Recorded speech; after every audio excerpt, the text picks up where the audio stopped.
Alright, so we've applied our tap drill to these two holes. Now it's going to come to the point that we're going to actually want to come down and apply the threads. Here we go. Drilling is what I clicked up here. Select.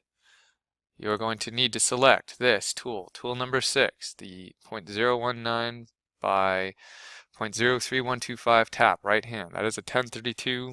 The notation here is a little awkward because Fusion 360 seems to like to use metric notation for things, but regardless, there we're selecting that. Click OK.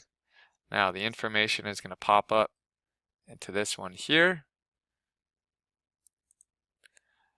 Hole mode, selected faces. I'm going to come again to selected points here so that I'm going to have better control over the depth to which this is going to go. So now I'm going to select that point there, this point here. Okay.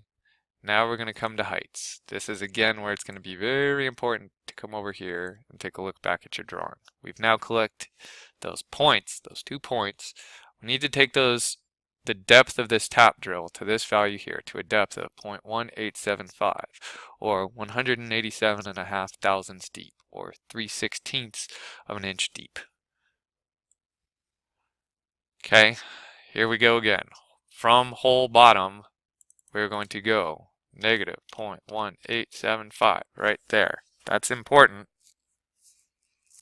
This other cycle, it already is established and figured out. We are using a tap to do this. It wants to do a tapping cycle. This is very important. And so tapping. And let's see, so tapping here says taps right or left internal threads on a hole with a multi-point tool.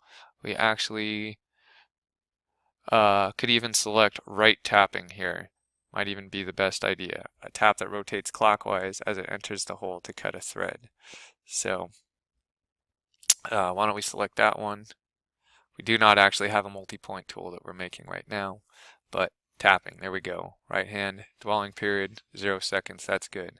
The important thing here is that actually out at the machine, you want to make sure that your machine is capable of doing this, but we're going to be using what's called a rigid tapping cycle, where the tool will go in clockwise and feed very accurately down, abruptly stop and reverse itself, and then come back up and out of the hole. It's pretty impressive to watch and a massive time saver as it comes to manufacturing. So now if we simulate this whole thing, come down, click on that last one, we can then click play.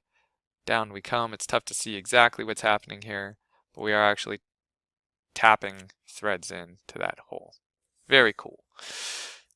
That is it for that portion of this. If done correctly out at the machine, we're going to have, in the sequence that we did things, by spot drilling, then tap drilling, then tapping here. If we do all that correctly and we also have our our spot drilling diameter, that chamfer diameter set up correctly, we're going to have a very nice, clean, deburred hole ready to go and accept a fastener without any additional handwork, which is a very, very beautiful thing.